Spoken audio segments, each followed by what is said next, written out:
नमस्कार दोस्तों। आज से हम इतिहास का अगला अध्याय पढ़ेंगे। वैदिक सभ्यता। वैदिक सभ्यता वैदिक सभ्यता को हम दो भागों में बांट सकते हैं। नंबर एक है ऋग्वेदिक या फिर पूर्व वैदिक काल, और दूसरा है हमारा उत्तर वैदिक काल। जो हमारा ऋग्वैदिक काल है वो 1500 बीसी से लेके ईसा पूर्व से लेके 1000 ईसा पूर्व तक रहा है।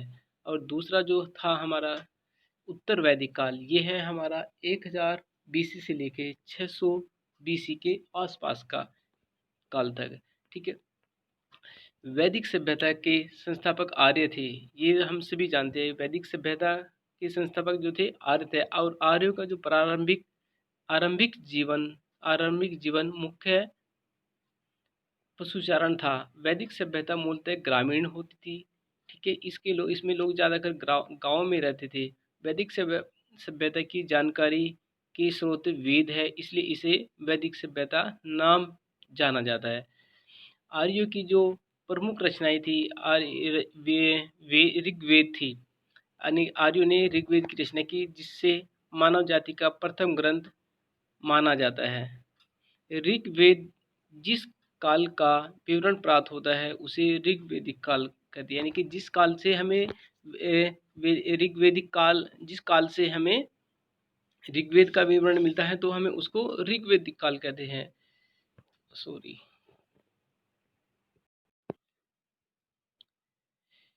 ऋग्वेद भारतीय यूरोपीय भाषाओं का सबसे पुराना निषद है। इसमें अग्नि, इंद्र, मित्र, वरुण आदि देवता की स्तुतियां संग्रहित की गई है। वैदिक सभ्यता के संस्थापक आर्यों का भारत आगमन लगभग 1500 ईसा पूर्व के आसपास का माना जाता। हालांकि उनके आगमन का कोई भी अब तक स्पष्ट प्रमाण नहीं उपलब्ध है। आर्यों के मूल निवास के संबंध में निम्नलिखित विद्वानों ने अलग अलग विचार प्रकट किए। जैसे कुछ लोग उनको मध्य एशिया से मानते, जैसे कि प्रोफेसर मैक्स मूलर के अनुसार आर्य कहाँ के निवासी थे? मध्य एशिया के निवासी थे। पंडित गंगानाथ झा कहते थे कि ब्रह्मा देश के निवासी थे। चाइल्ड गार्डन के अनुसार दक्षिणी रूस। बाल गंगाधर तिलक के अनुसार उत्तरी ध्रुव के निवासी थे। और गाइल्स कहते थे कि हंगर और डेन्यूब नदी की घाटी में रहते। जबकि दयानंद सरस्वती जी कहते थे कि भारतीय जो आर्य लोग थे वो तिब्बत के निवासी थे। और डॉक्टर अविनाश चंद्र सत कहते हैं सप्त सैंधव प्रदेश। सॉरी, ये गलती हो गया। डॉक्टर अविनाश चंद्र बोलते हैं कि सप्त सैंधव प्रदेश के निवासी थे। प्रोफेसर पैक जर्मनी के मैदान को। इनमें जो सबसे इम्पोर्टेंट है, मैक्स म्यूलर को आपको याद करना है। मैक्स म्यूलर के अकॉर्डिंग मध्य एशिया आता है, और मध्य एशिया यानी कि जो आज के टाइम में ईरान, इराक वाले एरिया से आते हैं। और दूसरा है हमारा बाल गंगाधर तिलक, जो कहते थे कि उत्तरी ध्रुव के निवासी थे। अधिकांश विद्वान प्रोफेसर मैक्सवेल के विचारों से सहमत है कि आर्य मूल रूप से मध्य एशिया के ही निवासी थे। ठीक है। अब हम अगला टॉपिक पढ़ते हैं, इसका ऋग्वैदिक काल का भौगोलिक विस्तार। ऋग्वैदिक काल का भौगोलिक विस्तार। ऋग्वेद में बहुत सी नदियों का उल्लेख मिलता है। नदियों से आर्यों के भौगोलिक विस्तार का पता चलता है। भारत में आर्य सर्वप्रथम सप्त सैंधव प्रदेश में आकर बसे। इस प्रदेश में प्रवाहित होने वाली 7 नदियों का उल्लेख ऋग्वेद में मिलता है। ऋग्वैदिक काल की सबसे महत्वपूर्ण नदी सिंधु नदी को माना गया है, जिसका वर्णन ऋग्वेद में कई बार हुआ है। ऋग्वेद में गंगा का 1 बार वर्णन हुआ है, जबकि यमुना का 3 बार उल्लेख मिलता है। ये बहुत ही इम्पोर्टेंट क्वेश्चन है। ऋग्वेद में गंगा का कितनी बार उल्लेख किया गया है, ये क्वेश्चन बहुत ही बारी आया हुआ है। और यमुना का कितनी बार उल्लेख किया गया है। ऋग्वेद की सबसे पवित्र नदी सरस्वती को माना जाता है। इसे नदियों की प्रमुख भी कहा जाता था। नदियों की प्रमुख यानी कि जो मुख्य नदी होती थी उसको वो माना जाता है। सप्तसंद प्रदेश के बाद आर्यों ने कुरुक्षेत्र के निकट के प्रदेशों पर भी अपना कब्जा जमा लिया। उस क्षेत्र को ब्रह्माव्रत कहा जाने लगा। यह क्षेत्र सरस्वती और दाशवती नदी, घग्गर नदी को बोला जाता है, जो आज के टाइम में हमारे जो आधुनिक काल में है। आधुनिक काल में घग्गर नदी के नाम से जाना जाता है। अब उनके बीच के क्षेत्र को ब्रह्मावत्र कहा जाता है। अब यहाँ पर हम कुछ नदियाँ हैं, प्राचीन नदियाँ हैं और आधुनिक नदियाँ, जिनके प्राचीन नाम है और आधुनिक नाम है, उनको देखते हैं। शतुद्री, जिसका प्राचीन नाम शतुद्री था और आधुनिक नाम इसका अब सतलुज है। सतलज भी कहा जाता है। आस्किनी को चिनाब कहते हैं, विपाशा को व्यास कहते हैं, कुंभा को काबुल कहते हैं, सदानीरा गंडक, सुवस्तु स्वात, पुरुषनी नदी को रावी नदी बोलते हैं, विस्तता को झीलम बोलते हैं, गोमती को गोमल बोलते हैं, दाशवती को घग्गर बोलते हैं और कुर्मो को कुर्रम नदी बोलते हैं। गंगा और यमुना के दोआब क्षेत्र और उसके सीमावर्ती क्षेत्रों पर भी आर्यों ने कब्जा कर लिया, जिसे ब्रह्म ऋषि देश कहा जाता है। कहाँ पे? जहाँ पे आज का पश्चिमी उत्तर प्रदेश का जो एरिया है वो ब्रह्म ऋषि देश के नाम से जाना जाता था।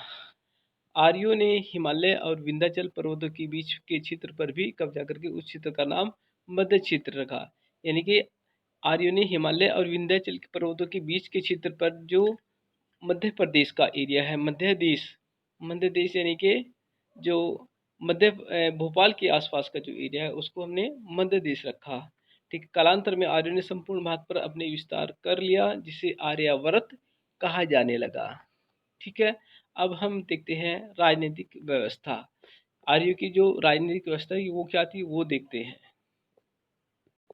राजनीतिक व्यवस्था।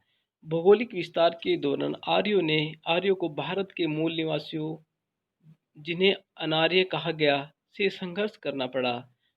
दशारथ युद्ध में प्रत्येक पक्ष में आर्य एवं अनार्य थे। इसका उल्लेख ऋग्वेद के 10वें मंडल में मिलता है। कौन से मंडल में मिलता है? ये बहुत ही इंपॉर्टेंट क्वेश्चन है। ऋग्वेद के 10वें मंडल में दशराज युद्ध का वर्णन मिलता है। यह युद्ध रावी नदी, यानी कि जिसको हम पुरुषनी नदी बोलते थे, रावी नदी के तट पर लड़ा गया, जिसमें भारत के प्रमुख कबीलों के राजा सुद्राश ने अपने प्रतिद्वंदियों को पराजित कर भारत कुल की श्रेष्ठता स्थापित की। ऋग्वेद में आर्यों के 5 कबीलों का उल्लेख मिलता है। 5 कबीले कौन से थे? पुरु, युद्ध, तुवर्सु, अजु और प्रहयु। इन्हें पंचजन कहा जाता था। ऋग्वैदिक कालीन राजनीतिक व्यवस्था कबीलाई प्रकार की थी। किस प्रकार की थी ऋग्वेद काल में? कबीलाई प्रकार की, जो कबीलों में रहते थे, कबीलों की तरह रहते थे। ऋग्वैदिक लोग जनों या कबीलों में विभाजित थे। किसमें विभाजित थे? जनों में और कबीलों में। प्रत्येक कबीले का एक राजा होता है जिसे गोप कहा जाता है। प्रत्येक कबीले का एक राजा होता था जिसे गोप कहा जाता है। ऋग्वेद में राजा को कबीलों का संरक्षक ऋग्वेद में राजा को कबीलों का संरक्षक यानी कि गोप्ता जनस्तु या पुरन भंता नगरों पर विजय प्राप्त करने वाला भी कहा जाता था। पूरन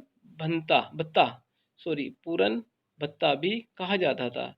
ठीक है, राजा के कुछ सहयोगी दैनिक प्रशासन में उसकी सहायता करते थे, जैसे ऋग्वेद में सेनापति, पुरोहित, ग्रामजी, पुरुष, स्पर्श, दूत आदि शासकीय पदाधिकारियों का उल्लेख मिलता है।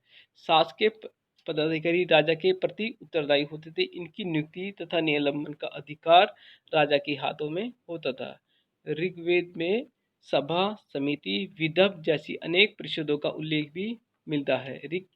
ऋग्वैदिक काल में महिलाएं भी राजनीति में भाग लेती थी। सभा एवं विदर्भ परिषदों में महिलाओं की सक्रिय भागीदारी होती थी। सभा श्रेष्ठ एवं अभिजात्य लोगों की संस्था थी। केंद्रीय राजनीतिक संस्था थी। समिति राजा की नियुक्ति, पदच्युत करने व उस पर नियंत्रण रखती थी। संभवतः यह समस्त प्रजा की संस्था थी। ऋग्वैदिक काल में तत्कालीन न्याय व्यवस्था के विषय में बहुत कम जानकारी मिलती है। ऐसा प्रतीत होता है कि राजा तथा पुरोहित पुरोहित न्याय व्यवस्था के प्रमुख पदाधिकारी थे। इनके ऋग्वेदिक काल में कौन होते थे? व्यवस्था के प्रमुख पदाधिकारी कौन होते? राजा और पुरोहित होते थे, जो न्याय करते थे। ठीक है। वैदिक कालीन न्यायाधीशों की को प्रश्न विनाशक भी कहा जाता था। न्याय व्यवस्था कैसे कौन से वर्ग पर थी? वर्ग पर आदि न्याय वर्ग पर आदि थी। हत्या के लिए 100 ग्रंथों का दान अनिवार्य था। राजा भूमि का स्वामी नहीं होता, जबकि भूमि का स्वामित्व जनता में निहित था। ग्राम, विश्व और जन शासन की इकाई थी। कौन कौन सी इकाई थी? ये क्वेश्चन भी बहुत बारी पूछा गया है। ग्राम, विश्व और जन शासन की इकाई थी। ग्राम संभवतः कई परिवारों का एक समूह होता था। विश्व कई गांवों का एक समूह होता है। अनेक विषयों को का समूह जन होता है। विदर्भ आर्यों की प्राचीन संस्था थी। कौन सी सबसे प्राचीन संस्था थी? विदर्भ विदत आर्यों की प्राचीन संस्था थी। ठीक है दोस्तों, इसके बाद हम इसका जो अगला पार्ट है वो अगला जो आगे बाकी जो रह गया है वो अगले नेक्स्ट पार्ट में देखेंगे। Thank you.